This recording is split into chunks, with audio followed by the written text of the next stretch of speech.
Hello and welcome to the Breaking Free podcast. I'm your host, Nathan Francis, and today I'm very grateful, very humble to be joined by Kiera Lea.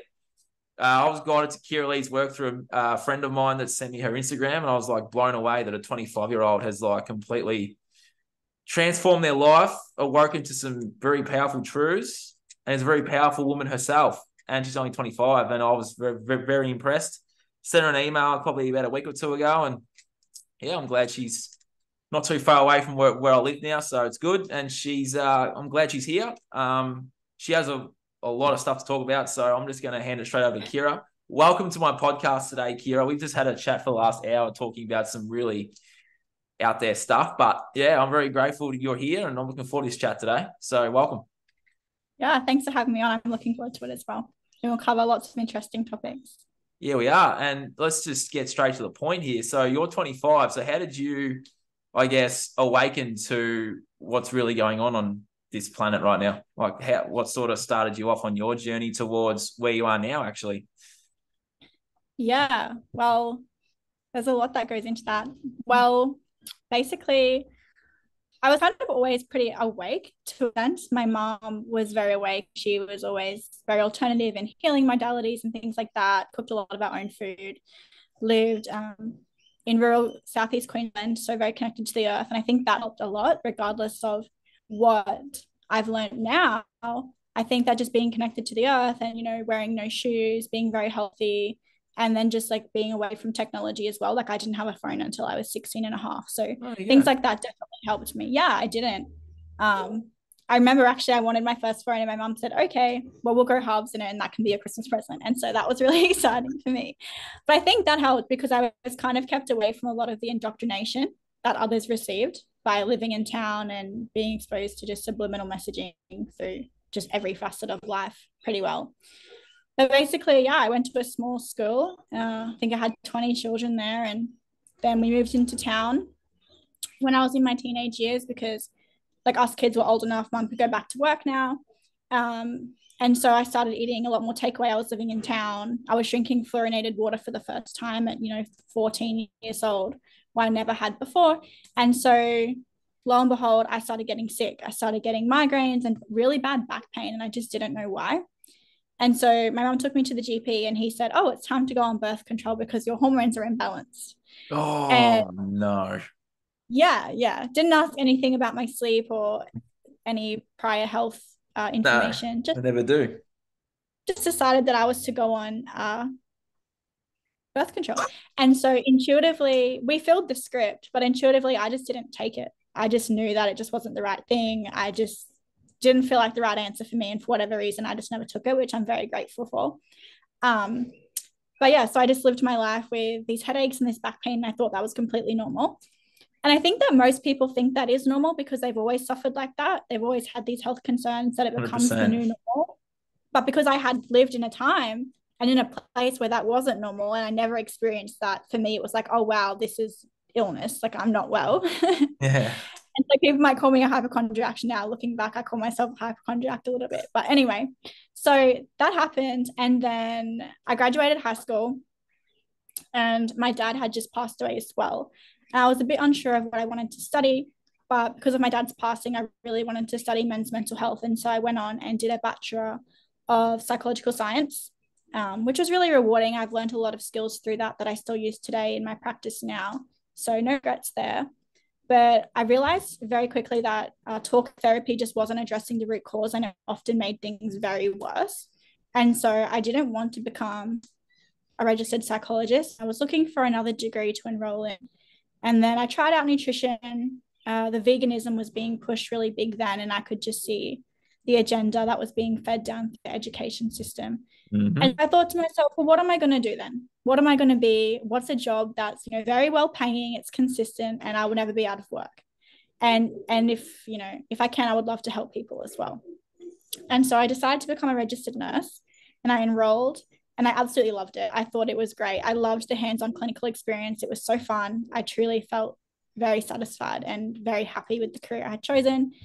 And then a few years after that, I was in my last year and COVID happened. And then we all know what happened there in Australia. It was get the jab or you can't graduate your degree. And that was really hard for me, being put in that position, because intuitively I knew that abiding with the centralized system and getting the jab was just not right for me. I could just intuitively feel it. I even lined up one day to get it, and my body just felt so ill, and I started vomiting on the side of the paved walk. Like, my body just completely rejected the idea, and I was having like an anxiety attack, and I just couldn't do it. And so I decided to go against that. And then I couldn't finish my degree. So that's that.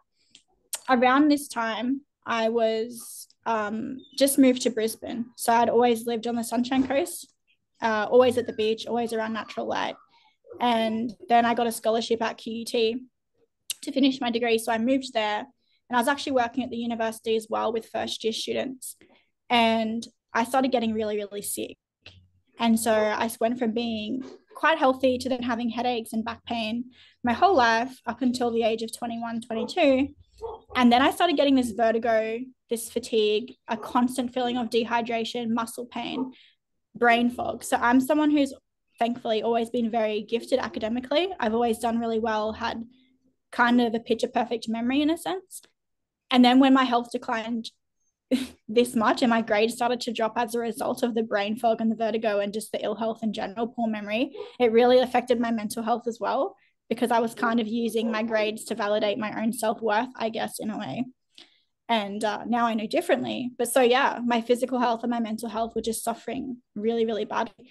And I was asking all my university professors in the health space, I was like, what can I do? What diet should I try? And they recommended veganism and this and that and working out inside a gym and all the things. And turns out I found the problem to my health concerns was just due to my environment. I stumbled across that just by a complete accident, really. I was on Instagram and I was complaining about, I think I was asking if anyone knew a good alternative health practitioner in Brisbane. And a good friend of mine now messaged me and he said, what's wrong with your health? And I told him my symptoms, and he said, Kiera, it's not your body that's making you sick. It's your environment. 100%. There's a truck going past. It's all right. We love this. We have all sorts of things happen on here. I refuse to do my podcast inside. So that's all right. We have all sorts of things happen on the Breaking Free podcast, Kiera. Truck going past is one of many things we've had going on, so that's fine. We all good now? I think it's just got to turn around. I might pause the recording. And I guess that's something that I had never really thought about. I mean, things like the water we drink, the light we're around, our disconnection from nature can really affect our health. And I guess that's what had happened to me. I mean, I had tried every modality that was available, and I spent thousands of dollars on testing, on acupuncture, which did help. Actually, acupuncture helped me a lot. And now I know why it helped. But because of my poor environment, I kept on going back to the same habits that made me sick in the first place. I tried chiropractic, osteo, and then just really getting connected with my university cohort and asking around, asking my teachers, asking faculty administrators if they knew anything that could help me. And I just was unable to find any answers in the centralized system. And so this was kind of like my last chance of healing, I guess. And so I really listened to what he had said to me. And he said to me, like, you're meant to watch the sunrise. And so I just started watching the sunrise. That was the first thing I did. I just no glass in between me and the sun. I was just watching it every morning, and then that was enough for me. I started feeling instantly better. I couldn't believe it.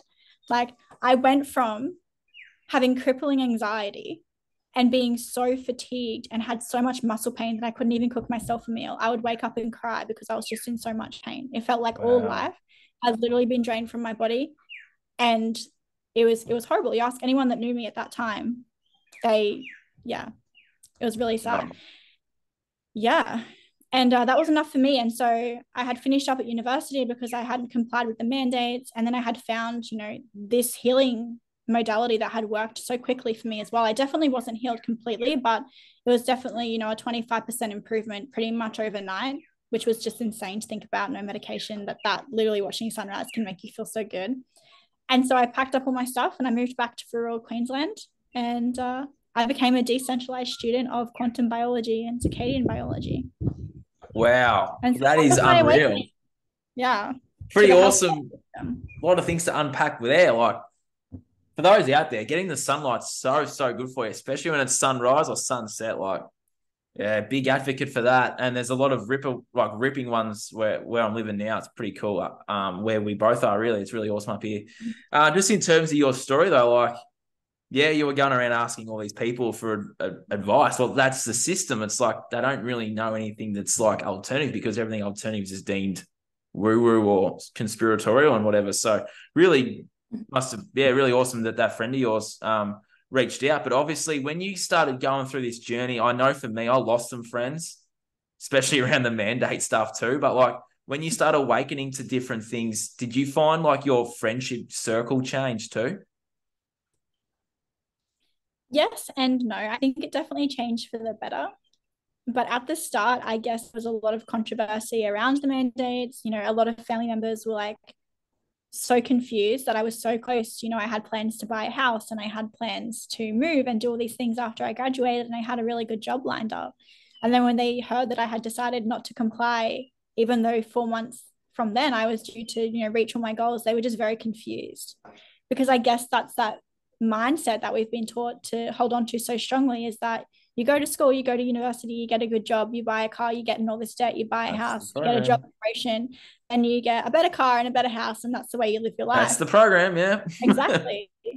And so with, you know, they're lovely people, and I understand why they think the way they do, but unfortunately for me, that's just not what life is about. And so I valued my health over that.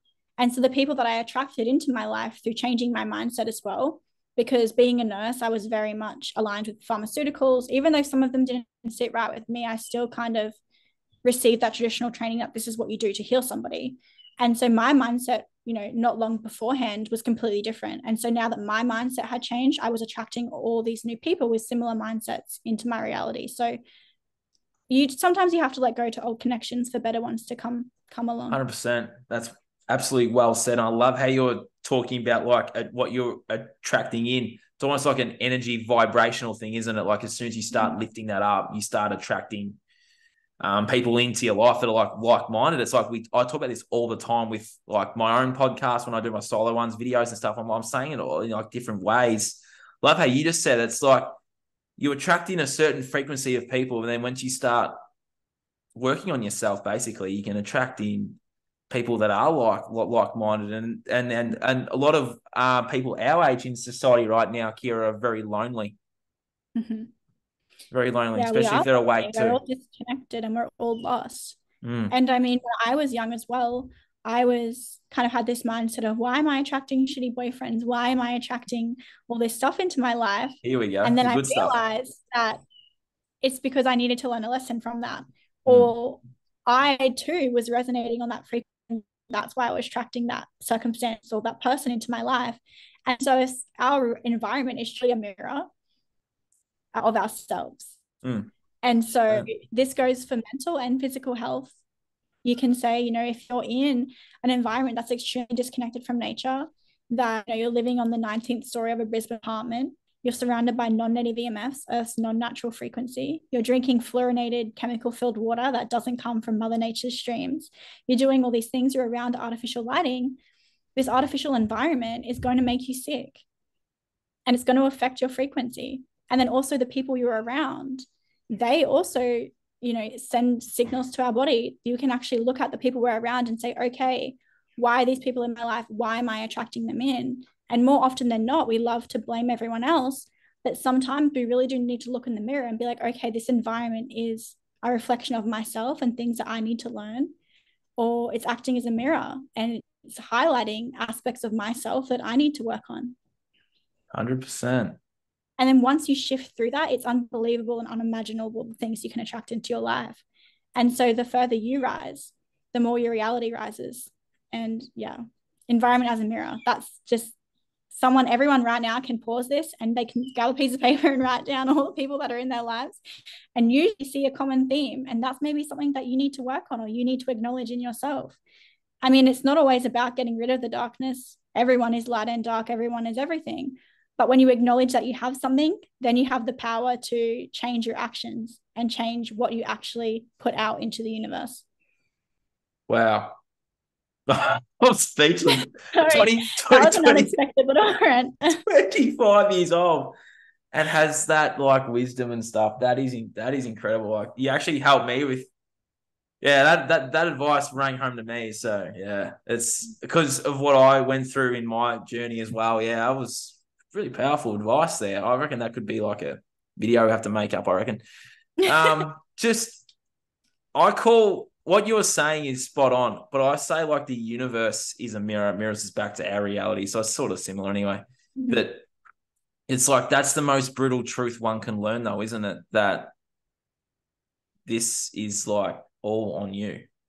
And it's that And vast acceptance, like of being like, okay, I'm in charge of my reality. But that is so empowering as well, because the minute that you realize you're not a victim to your reality, you're correct. actually in charge of it and you can take control and you can manifest what you want. Like that's an empowering thing, but it's also a weight to wear on your shoulders because you're like, okay, I actually have to put in the work, the physical work. There's no magic pill to fix my life now through my own actions and the way that I portray and carry myself in this reality.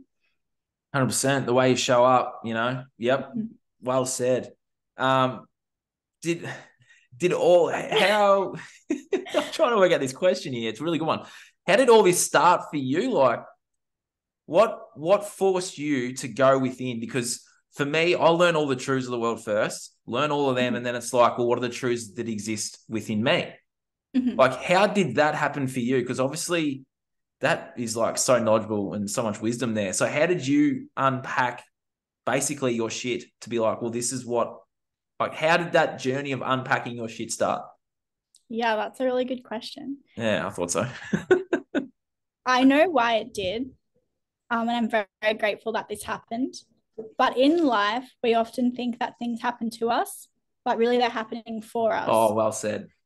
And so the world that I'm living in now and the career path that I have as a decentralized healthcare professional, it's something that requires a specific skill set. You want to overcome adversity, you have to have a very strong backbone. You have to stand up for yourself and advocate for people, even when the majority kind of says that it's not the way something should be. And you truly believe that your message is truth. You have to actually have that courage and that strength to stand up against the narrative. And so those are skills that you're not just born with.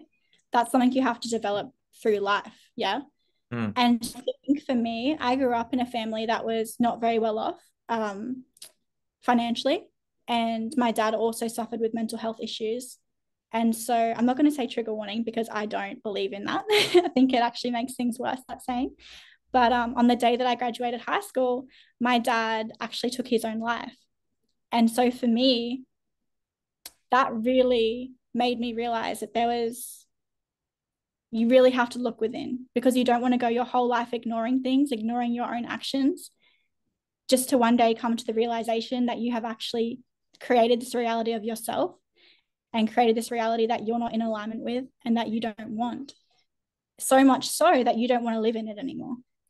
And so for me, as a young woman seeing that, I was like, okay, I need to do the work. I need to look within. I need to sort my own self out. I need to really get clear on my morals, my values, my principles, and what I want to do in this world. And then I think when I made that decision, my reality just kind of unfolded on itself. And so everything that I studied, every situation that I was put in really just prepared me for what I'm doing now. And so, yeah, I definitely think that, as I said, like resilient strength, self-help skills, these aren't things that you're born with. You have to develop them. And so everything that had happened to me during that time really taught me these things, taught me how to advocate for myself. It taught me strength and courage. And so, yeah, that's why Wow. everyone needs to go through what they go through in life because it's just 100%. building you for your future. Thank you I so know much that for was a sharing little that. bit deep, but No, we always go question. deep in this podcast. It's just how it is. Oh, thank you so much for sharing that. No, that's okay. My pleasure. Yeah, it's Hopefully someone else can listen and they can resonate. it's about to say that. Yeah, super inspiring. So, like, where would you like to take this from here? Oh, like we've gone like straight to the jugular. So, where would you like to guide this now? Like, this is like your story. So, where would you like to go now? I don't know. I didn't know that this was going to unfold this way, but it has. It has for a reason, though. Yeah. Well, where it's your podcast. You go. You ask whatever Well, question you want. I tend to sometimes go off on a woo-woo tangent here, but thank you so much for sharing that story. And you know how I was telling you off air about your guiding shining light? Well, I think I got the Mm-hmm. person wrong. I think it's your father. And that's a beautiful Probably. thing. Yeah. And I was sharing that live on air now. It's like, that is a really incredible thing that he's like your shining light. And that is really Yeah. awesome. I mean, I always look at it like it takes a very strong person to teach you such a lesson. It does. And so I'm very thankful. I'm very grateful. I respect him as his own entity. I know that his life was his journey and his reality was a product of the decisions and the life that he had lived in his 35 years. And that is none to my own. That is his own decision and it has nothing to do with me. What I can take from that is the strength, the courage, the will, and I can use it to inspire others. I can use it to advocate for the wrongs in the world, and I can choose to try and realign them, so that other children don't have to go through the same thing, and that other dads and moms and families and humans all across the globe are able to do the work, not just mentally, because that's really important, but physically as well. There's so many things in today's environment that's making us sick. The light that we're around constantly, this fake light, it just sends artificial signals to our brain and it causes hormonal imbalances. 100%. That's something that's not even spoken about. You go to a healthcare physician and they take it, an good alternative healthcare physician. They will take some lab tests and say, okay, your T3, your T4, your estrogen, they're all wrong. So here's some hormonal supplements that are going to fix that for you. Or here's a herb that's going to introduce this into your bloodstream and fix your hormonal imbalance. But what we aren't told is that the light we're around is actually what regulates our hormones. And so just for a little bit of background knowledge from your audience, I know you're quite aware of this, but for the longest time, we think that our body and our brain run on the same time, but that's just not true. Just as I can grab my phone right now and I can say it's 12:18 p.m. on Tuesday, my body doesn't get that message. My body actually receives the time through the blue light in its environment. And so from the sun, we just see illumination, we just see light, but truly this light is made up of a different blend of all these different frequencies and colors, essentially, okay? And so through the day, from sunrise to sunset, this blend of frequencies are constantly changing. And so as they change, they send different signals to our body. I know that's a lot of information to unpack. But so sunrise, when I go out and see the sunrise, which no one really does, that's very high in infrared light. And this infrared light is actually the highest at first light. This is very healing for my body. This expands my energy network in my body. It really just increases the capacity for me to hold energy. It's very healing and it helps set my circadian rhythm for the day. And so my hormones follow this. As the sunrise progresses and we introduce more blue light into our environment, this stimulates things like pregnenolone to be made, which is our master sex hormone. Then later on in the day, this pregnenolone gets converted into our other fertility hormones. But if you can't make the pregnenolone, you don't get the signaling to make that, where are your fertility hormones coming from? It's just not happening. And so when you learn this, you can kind of understand and you can kind of follow it back to understand, to realize that if we're inside all day, we wake up and we're not outside until 10 a.m. and we go grab our first coffee and we're sitting under this artificial blue light all day, which blue light, by the way, increases our cortisol, which increases our stress. Our body is completely disconnected from nature. And it's no wonder we have hormonal imbalances because we're not giving our body what it needs to regulate our system, the signaling that it needs to create hormones and to balance them properly. And so no pill's going to fix the root cause. It might help, but it's really just not allowing you to achieve optimal health. And often these supplements and these pharmaceuticals, they can cause more problems over time. And so we need to realize, and that's my biggest message as a decentralized healthcare practitioner, is nature is completely decentralized. It treats everyone the exact same. We weren't born into an environment that was designed to make us sick. If you believe in God, you believe that this world was perfectly designed for us, and it's not designed to make us sick. And if you believe in evolution, well, then you know that as we evolved, so did our environment. And so if we have programs that run in us, it makes sense that we rely on a system that is there every single day, the sunrise, the sunset, these frequencies from the sun to regulate our internal system. And I think, yeah, that's just a really big message, realizing that we get sicker the more we change our environment. the more we live indoors, you said off camera before, why do you think the soles of our shoes are called the soul? We're disconnected from the earth, which is our soul. Correct. Well, that's kind of terminology, but basically the earth, it does things like reduce our blood pressure. It keeps us healthy, our respiratory system's really running well. We're disconnected from the light around us. We're under all this artificial light. I could just go on, but it really is our disconnection from nature that is making us sicker. And the more we embrace technology and the more we embrace AI, and when more we're on technology, which brings us indoors, I really, truly think that modern disease is just going to continue to rise. Yeah, 100% spot on. Like everything you just said, like I don't even need to add anything to that apart from the fact that if it wasn't so windy today, I'd be sitting out on the balcony myself outside, but it is super windy at the moment. So really powerful information, really powerful knowledge. Where did you learn all of this? Because you obviously didn't learn it inside this system. Like, is this from within? Is this like wisdom? Where did you learn all of this? Maybe give Dr. Jack Kruse a shout out. Might have been one of the avenues. There's a reason that I interviewed Dr. Jack Kruse. That's the first episode on my podcast. We'll put a link to that at the bottom for people to listen to. It was an awesome podcast. Listen to it last night. Thank you. It was a bit hard to hear. I've actually got a tech working on it right now. It's going to be up on YouTube in a better audio quality this afternoon. Awesome. Thank Alex for doing that for me. But yeah, he's just a remarkable man, and he really is just like a sounding board for many people who have done the research that has been suppressed in the past. You know, everyone says if it's not science, it's not real. Turns out the science is out there, the peer-reviewed journals are out there, the information is out there. It's just the fact that it's been suppressed and it's not what's chosen to be relayed to the public. So it's just this disconnection between science and the everyday person. And so we're relying on doctors and university teachers who have only studied information that's been put forward and chosen to be put forward as truth. They're passionately conveying this information to us, and so that's all we're learning. When really, if you do your own research and you critically think, this is very important, you can find this information out there and you become decentralized. You can become decentralized in your thinking, and you can just question the narrative. You can do your own research, find out that everything you seek really is out there. And to answer your question, I know that was a bit of a tangent, but so when I was sick, it's actually funny you said I didn't learn this in the centralized system, because when I started learning this, I was talking to a guy I really respected. He was my biology teacher, and I was talking to him about circadian rhythms, and he's like, no, that's not real. That's not a thing, blah, blah, blah. And I'm like, oh, wow.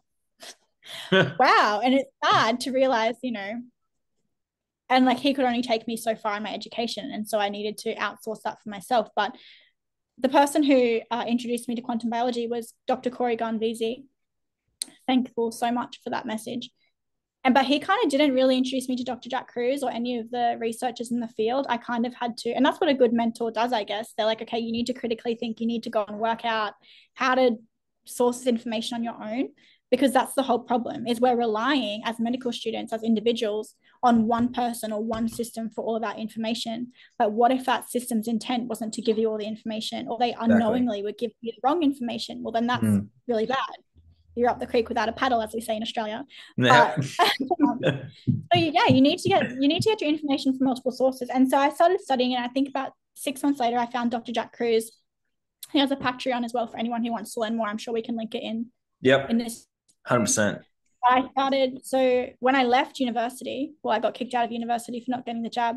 I became a decentralized student of his. So I joined his Patreon.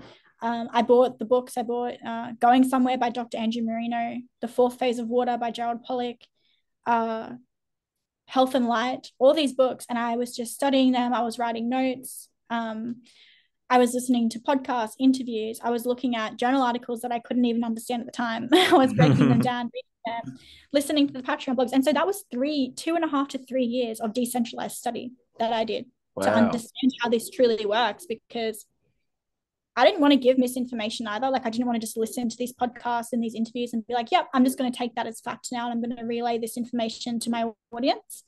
I really wanted to learn the underlying mechanisms and the way that it actually affected our physiology and all these pathways. And so I did that.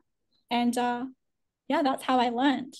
There's no short answer to that, sorry. Nah, don't be sorry. It's like you had the passion there, and you're like, well, this is not this information that I'm getting from this university, this school, whatever, is like not aligning with me. And you're like, well, there's got to be something else out there. I'm so proud to like, or not proud, to lack of a better term, like happy to hear like a 25-year-old that's like, this doesn't align with me. I'm going to go and do my own research and just like make it happen. That is like super inspiring that a 25-year-old is just not getting that information that's basically lies anyway, to be like, nah, there's something else better out here. It's like, we can all do this. We don't have to rely on the school system, all these systems that are here mainstream for our sources of information, because if you look at it, Mm-hmm. they're driving you towards the cliff and they're literally going to push you off it. They're programming you to jump off it. It's like, we can turn our back on that, do our own research, surround ourselves with people that are actually doing the work, that are being censored, and there's a reason why they are as well. It's a credit to you for actually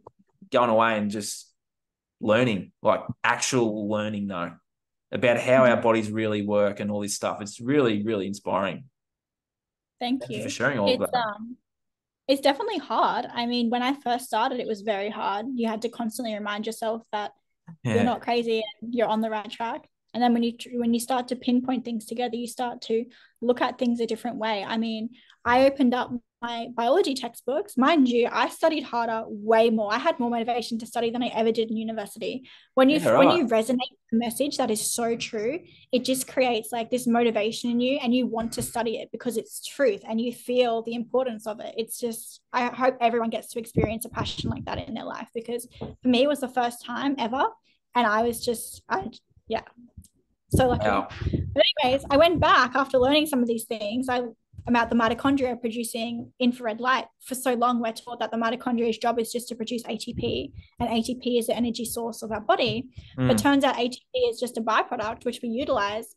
But the main product of the mitochondria is light, and it's heat, it's deuterium depleted water, which that might go over some people's heads, but that's okay. So and so I opened up this university textbook and I was like, oh, let's see what they've written in here, what they taught me. And I kid you not, in this textbook, it has the picture of the mitochondrial electron transport chain, and it says the output is light. And I Right. never picked up on that ever in university. I studied this page, the Krebs Uh, cycle, for so many years, again and again, something that's drilled into wow. us. And so when your mindset changes and you actually critically think, you look at things in a light. You can go back and look at papers you've read or books that you've read before, and you find messages in there and you see things from a different perspective. And for me, I was like, wow, it really was in the book the whole time. I just wasn't in a space of understanding or being receptive to that, because it was different to what was being highlighted by my university lecturers. And so Mm. what does that say to us? It means the people that are producing these books, that are doing the deep science, they are aware of how the body actually functions. Maybe not fully, actually, definitely not fully, but they are somewhat aware, and they're putting the information out there, but everyone's in their little industries and no one's talking to each other.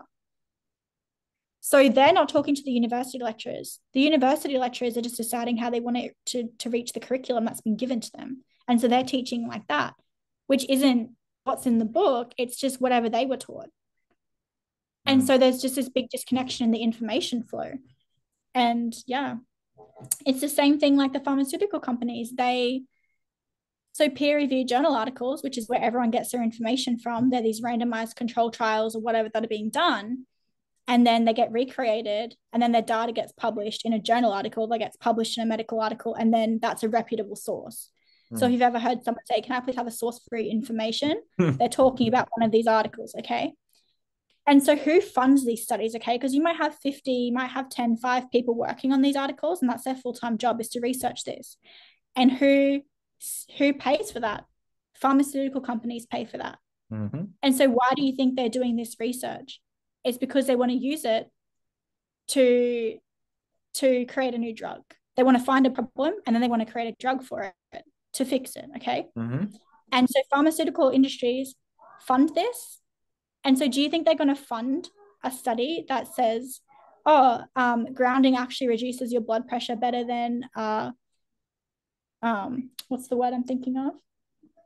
Better than blood thinners? Do you think that that's going to reduce people's blood pressure more? No, they're not going to fund that, because that's something that's natural, that's in our earth. that we can control. It's free. We can literally go outside and just connect, just take our shoes off, walk along the beach, watch the sunrise. Do you think that those healing modalities are profitable? Well, not unless they block the sun and sell it to you. Well, they want to do that, don't they? Well, they're trying Maybe. to. But I try not to focus on that too much. But so the thing is that the system is designed to be profitable. And so natural healing modalities are not profitable. A healthy customer is the customer. Only sick people are. It's all about money. Well, exactly. I hate to say that because I try to be positive and optimistic and I try to give everyone the benefit of the doubt. But it is truly follow money. And it's just the way the system is designed. And so I've met and I'm going to interview several researchers on my podcast that have lost their funding because their evidence that they've chosen to put out does not align with the outcome that the funding source actually wanted that study to achieve. And so then they lose their funding. So they have no job. And I'm sure anyone who's listening to this can put the pieces together around what I just said. But yeah. I'd already put the pieces together. So I'm sitting here going, well, this all just like makes sense. And it's like, they're not going to fund grounding because if everyone went out and took their shoes off, well, then no one's going to be buying drugs anymore, are they? Exactly. And everyone says, it can't be that effective. But when you understand and you look at the big picture, we were not born out of our mother with shoes on our feet or clothes 100%. All over us or sunglasses on or sunscreen. It's we were born to walk barefoot on the ground because we need to maintain that charge. And so when we're disconnected from it for such a long time, we would have been connected all the time, sleeping on the ground, doing all these things, when now we barely ever touch the dirt. If you ask someone who lives in a city, when was the last time your bare feet were on the earth? They'll probably say, yesterday. Oh, wait, no, that earth's actually on the top of my building and it's actually plastic fake grass. No, I have not touched the earth in 6.5 months. And so that's a big problem. Longer, maybe. And then you wonder, exactly, when you know that grounding increases the zeta potential of your red blood cells. So they've done studies, and this is science. You can also link it in the bio here. So we need a negative charge and our cells need to have a negative charge. And when they lose their negative charge, the blood cells start to coagulate. So they start to clump together. And so this causes increased cardiovascular risk, right?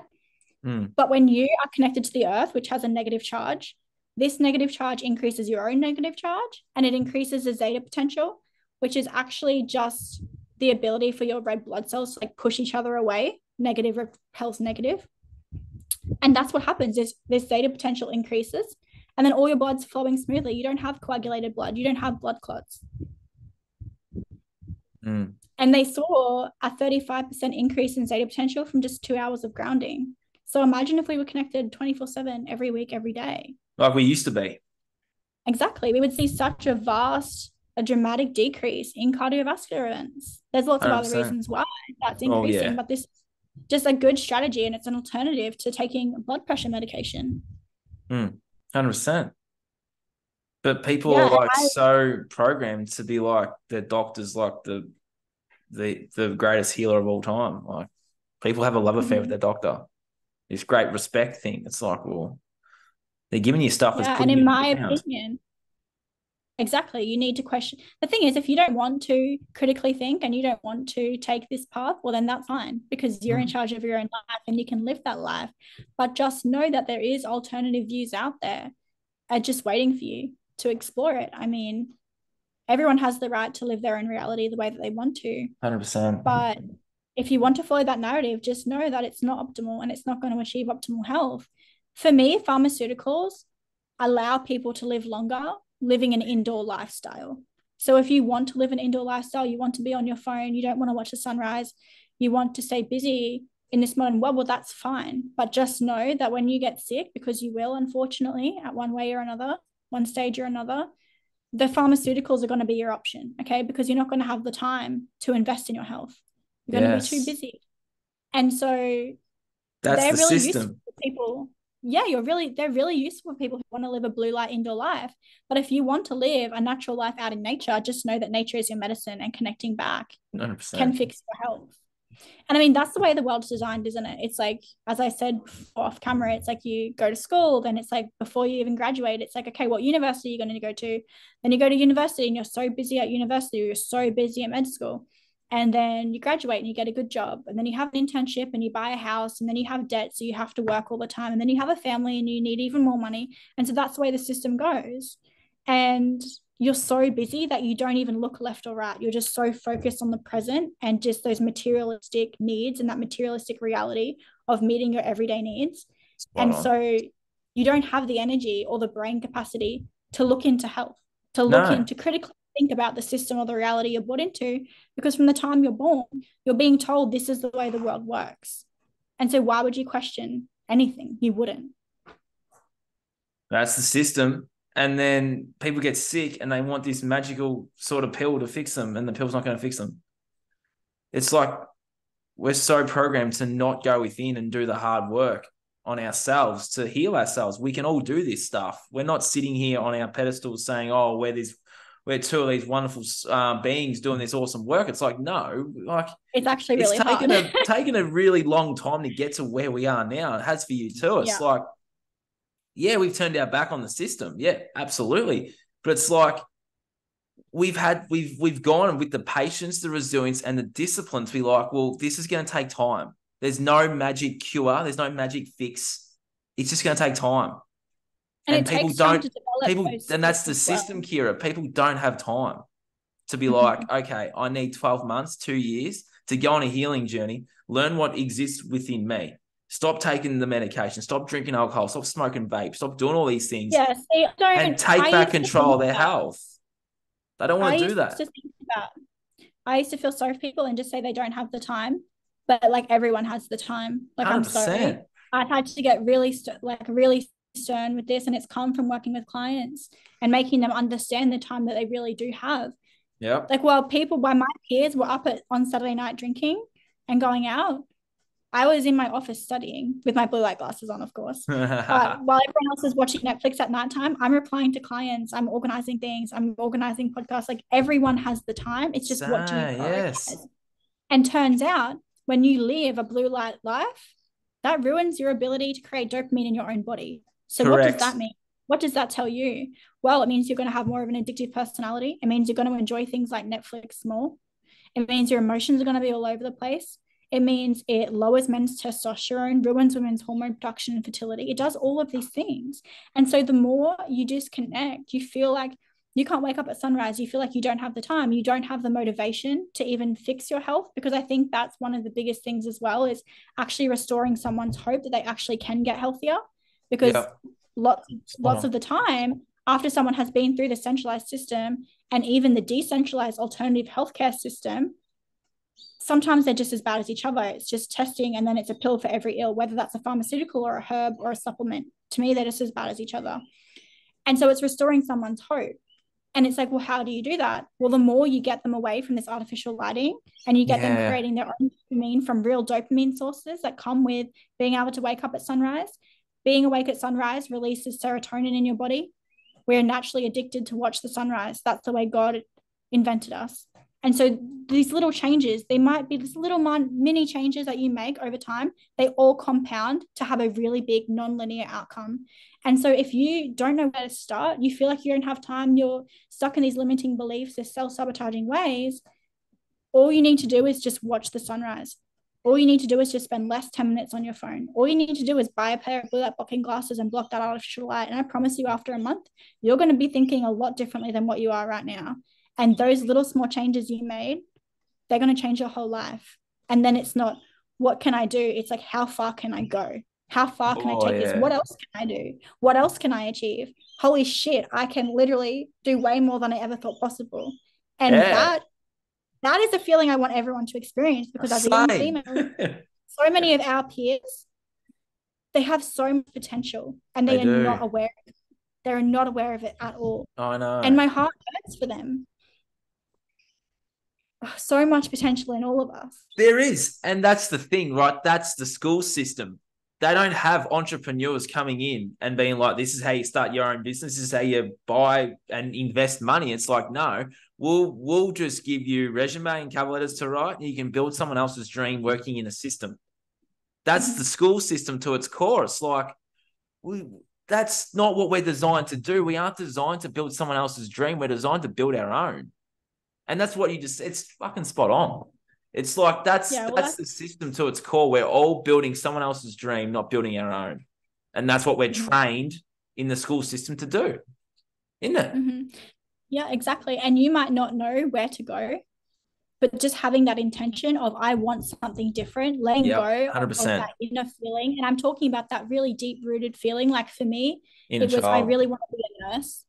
I really want to work a 9 to 5. I really want to have that stability. And like that's nursing, having a degree and working in that degree successfully is what's going to allow me to have stability in my life. And that means that I've quote unquote made it. Okay. I've fulfilled the hierarchy. I look good to my peers and my grandparents. Yeah, Okay. people pleasing. Letting Yeah. go of that deep rooted like feeling and notion is what's going to truly allow you to create a different reality. You're not going to get to where you need to be and you want to go if you're still holding on to that belief. You're like, okay, I'm kind of 50% in here, but I'm 50% in here. It's like, no, you need to be 100% in on yourself and the new reality that you're creating for yourself, 100%. because it's not going to work if you deep down have that feeling that this isn't going to work or this is what actually success looks like. And you might not know what you do. For me, I'm a decentralized healthcare practitioner. That didn't come overnight. When I started, I knew that I was getting healthier, working on my circadian biology, and I knew that I didn't want to be part of the healthcare system anymore. And so I moved from a city and I had no idea what I wanted to do. I just studied what I was passionate about. And for some reason, I landed here where I am. And so you don't need to know exactly where you want to end, but you just need to know what you're aiming for. And that like God or nature or your vibration will attract that into your life. Sometimes better than what you can. Sometimes we think we know what we want, but really like we don't know what we want. And then sometimes nature or the world just gives us what we need. Yes. And so you might need to get what you need 5 times before you get what you want, because that's still, it's fixing you, it's making you work on yourself to get to where you actually want to be. But that process is mandatory. It needs to happen. And I tell you right now that the feeling that you get and the satisfaction and the like tear jerking feeling of just being so grateful and connected that you will get when you get there is worth all the obstacles that are going to stand in your way, all the work that you're going to do on yourself 100 times over. It's interesting you say that. It's so powerful and such awesome advice, but people want things now. We're in a society that's like instant gratification. What can I get from the porn today? What can I get from the alcohol today? Like they want things now. It's like fix me, heal me now. It's like is it like impatience? But it's like it's unbelievable how. And I was one of those people that was programmed to want things now. So I know I've been in that box. It's like I'm never going that box again. But it's like we don't necessarily have the patience and the resilience and discipline required to see these things out, because if we're not seeing instant results, people will just give up and quit. Exactly. And most of us, we're very fortunate to have all our basic needs met our entire life. And so what I was talking about before, that strength, that resilience, that discipline, like you're talking about developing, that's something you have to develop in yourself. Yeah. And so for me, it's like, okay. And then it's the blue light as well that comes into that as well, because if you're not making your own dopamine, you're going to be addicted to things really, really quick, and you're going to rely on external sources like porn, sorry to say, like don't Netflix, be sorry to say it. I was addicted to porn for a long time. With people. That's going to become very addictive, and it's going to be hard for you to get out of. But once you do, you'll look back on it and it'll make you feel sick, and you'll be like, oh wow, I can't even believe that was me, or I can't even believe I didn't see this. Because I had that moment 3 months ago. When you get your light environment right, you're able to think in ways that you never thought before. And you'll look back at your old self and be like, oh wow, that was so crazy, I can't even believe that I struggled with that. And then while you're doing this, while you're limiting, and I tell people all the time, it's progress over perfection. It's like, don't go cold turkey. Well, do if you want to, but mostly if we don't eat Taco John's or whatever. I just went to America and that was a random fast food place I saw over there, so I don't even know where that came from. Good advice. But if you don't eat Taco John's for a week straight and you don't eat anything for a whole week and you're just eating like meat and eggs, you're going to relapse, and then you're going to binge eat for 3 days. And that's the same with any other thing. It's the same with trying to be perfect, trying to exercise every single day, all these things. It's slow and steady wins the race. Progress over perfection. Just don't give up. I give that advice all the time.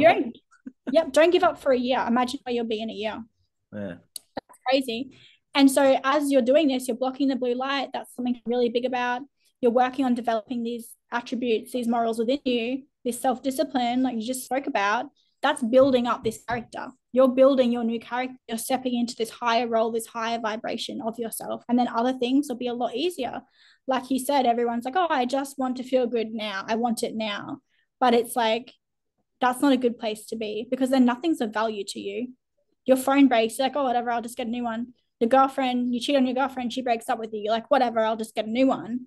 But that is not satisfaction. Truly, in the long term, you'll be 60 years old and you'll be really dissatisfied with your life and how it's gone. When you work so hard to get something, you work so hard. And it's just like the schooling system. When you work so hard to get a degree, you will fight for that honor and you will fight for that degree and what's taught you in that degree with like hands and feet, like wholly, because you've worked so hard to get it. Okay. Doctors who have spent 10 years studying in a system, they will defend their degree and their viewpoint till the death of time, because they've worked so hard to get it. When you work so hard on yourself to become the new version of you, that means something to you. You can actually stand as a sovereign individual and be like, I worked really hard to get here now. How can I help other people get there? Or how further can I go? How much further can I go now? And then that means something to you. That world that you've created, that business you've created, doesn't necessarily have to be a business. If you want to, if you love carpentry and you just want to be a carpenter for the rest of your life, that is great.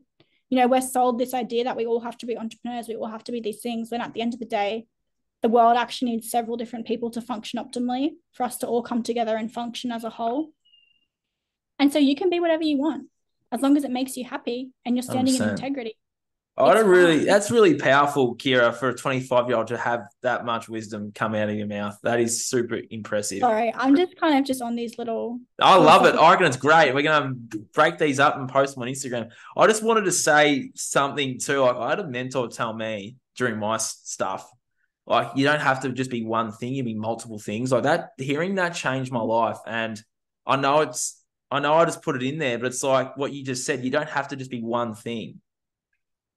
Like, we're trained to be one thing, be a doctor, be a nurse, be a teacher, It's like, we can be multiple things. Like, we can be a carpenter, or we can be a truck driver and all these things, but we can also be a podcaster. We could be whatever we want, an author, whatever. It's like, it's like going within, like, what are your passions?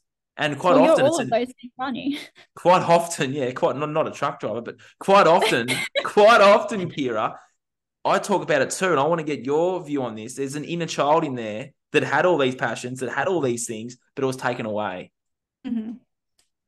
Yeah. Because I wanted to be a writer growing up. I wanted to be a writer, right? And I had a school teacher tell me that I couldn't be writing about kicking footies and being the hero, kicking the goal after the siren. I was told not to write about that. I was told to fall in line with everyone else and write about copying stuff off the board and writing information reports. That crushed me as a kid. So I had to go back to that inner version of Nathan and be like, hey, bud, I'm going to show you a new way here.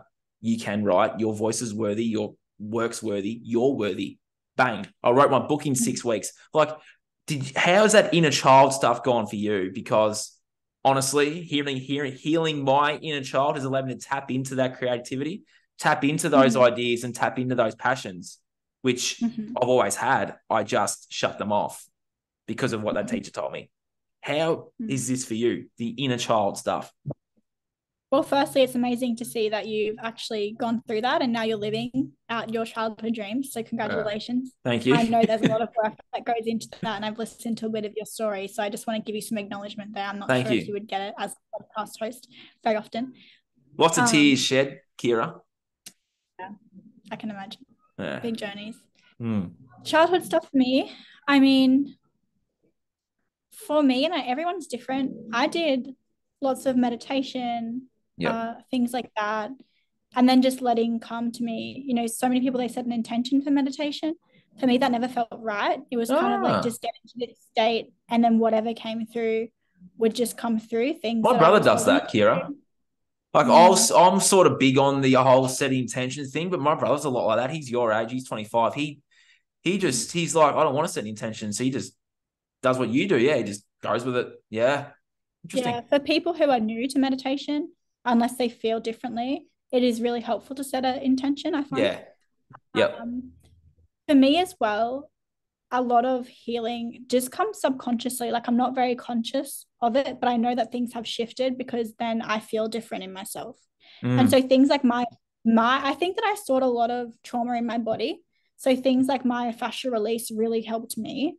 I had really tight areas in my back and in my legs. And when I was releasing those physically, it was kind of aiding in that release of the emotion. We know now that our memories are actually stored in the hydrogen bonds of our water network in our body. Bang, hit me with And science. yeah. So the water in our body is held together by hydrogen bonds. Okay. And so these hydrogen bonds is where we actually store our memory. And so if you get, for instance, I had a client recently, a little bit off tangent, but we'll come back.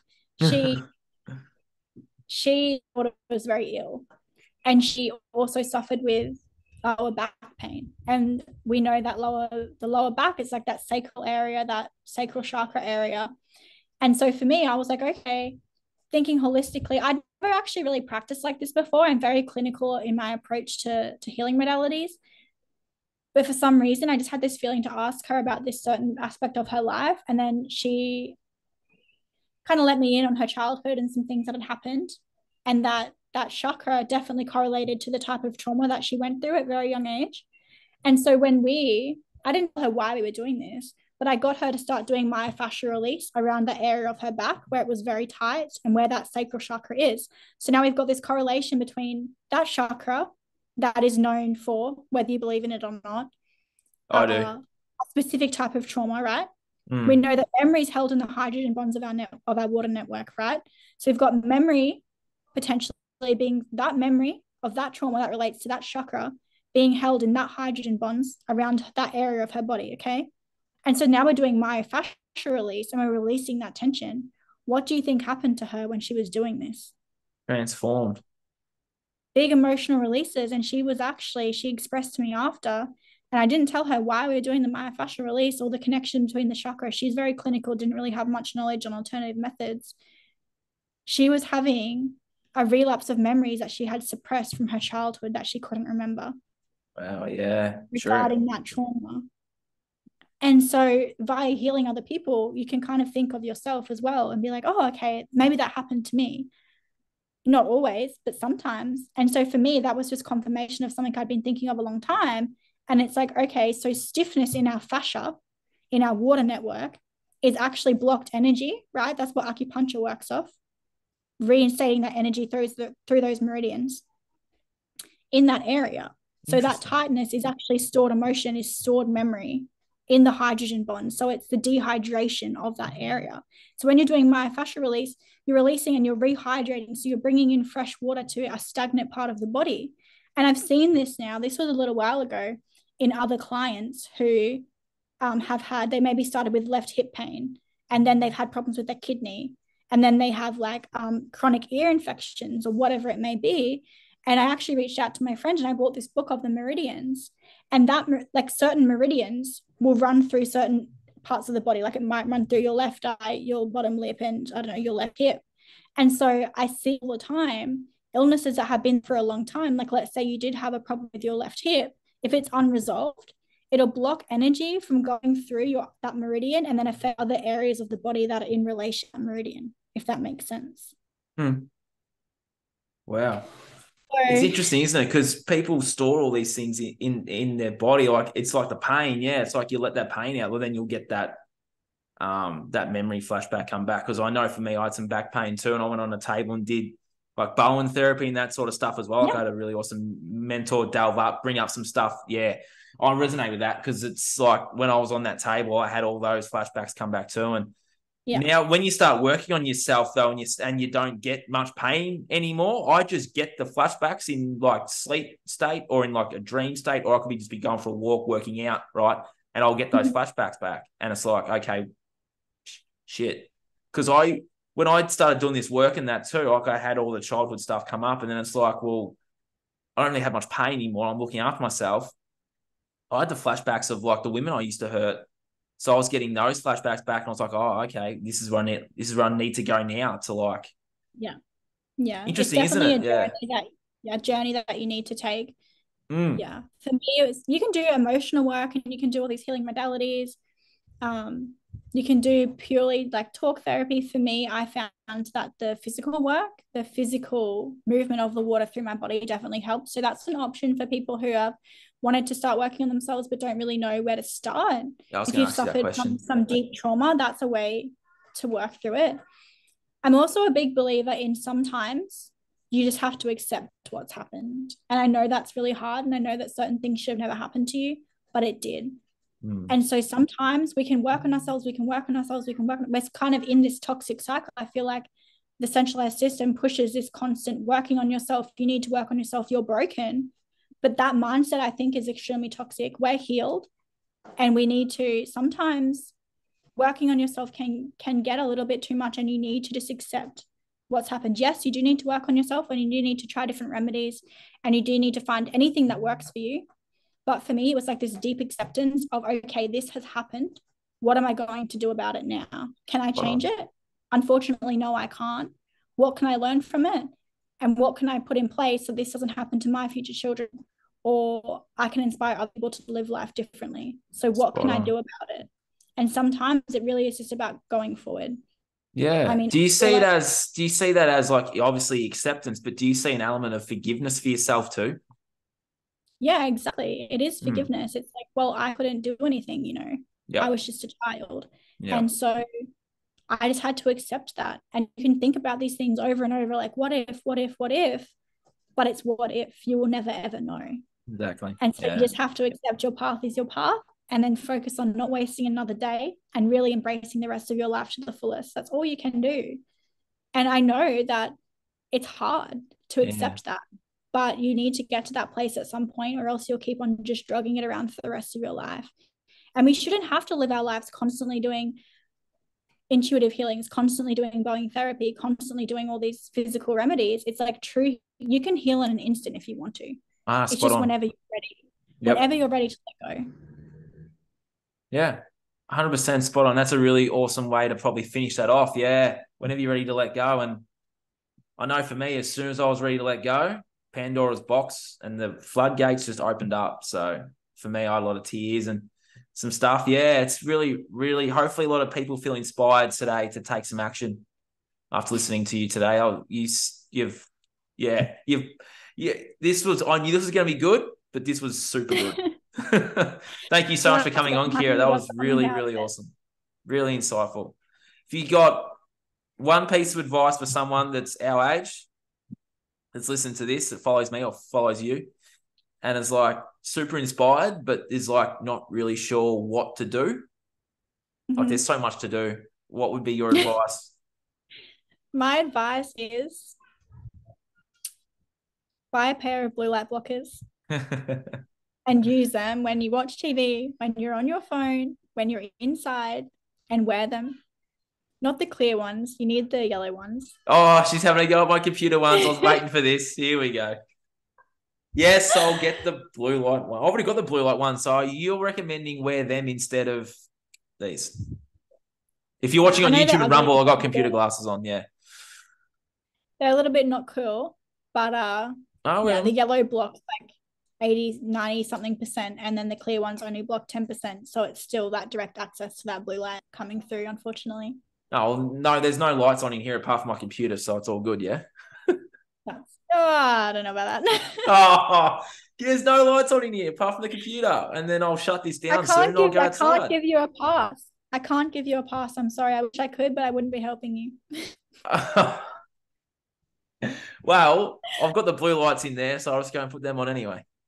And for those that want a pair of blue light, hey? Don't put the blue lights on. No, well, what else would I put on then?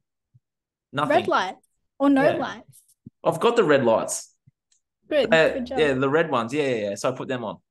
But I'm about to go have lunch out in the balcony, out in the sun, so I don't need them anyway. Nice. Yeah, but you don't need them. For people with advice on the glasses, I have BonCharge. BonCharge sponsor, or not sponsor, but like I got an affiliate program with BonCharge. There's links to that in the bottom to go and get yourself a pair of, well, not these ones I have on, but some red light blocking glasses. So if you want to jump on there, use that. Use the code Nathan22 at the checkout. You get 15% off. So I just chucked that in there, Kiera. No worries. Be my guest. All right. Kiera, thank you so much for jumping on today. You're a wealth of knowledge for only a 25-year-old, and you should be super proud of yourself and super proud of how far you've come. I see some really awesome things happening for you in the future, and you've got a really, really bright future. So I'm looking forward to being small part of your journey, hopefully a bigger part, because I feel like I've met you for a reason today. Thank you so much for jumping on and having a chat. I would love to get you back on. We do another one and delve into some other topics, especially for people our age. We can sort of we can do some really cool things. So thank you, Kiera. This has been the Breaking Free podcast. Nathan Francis, your host. Thank you for listening and watching wherever in the world you are. Please reach out anytime. Reach out to Kiera. Reach out to me. We're always here for you. So thank you very much, Kiera. No worries. Have a great day. You too.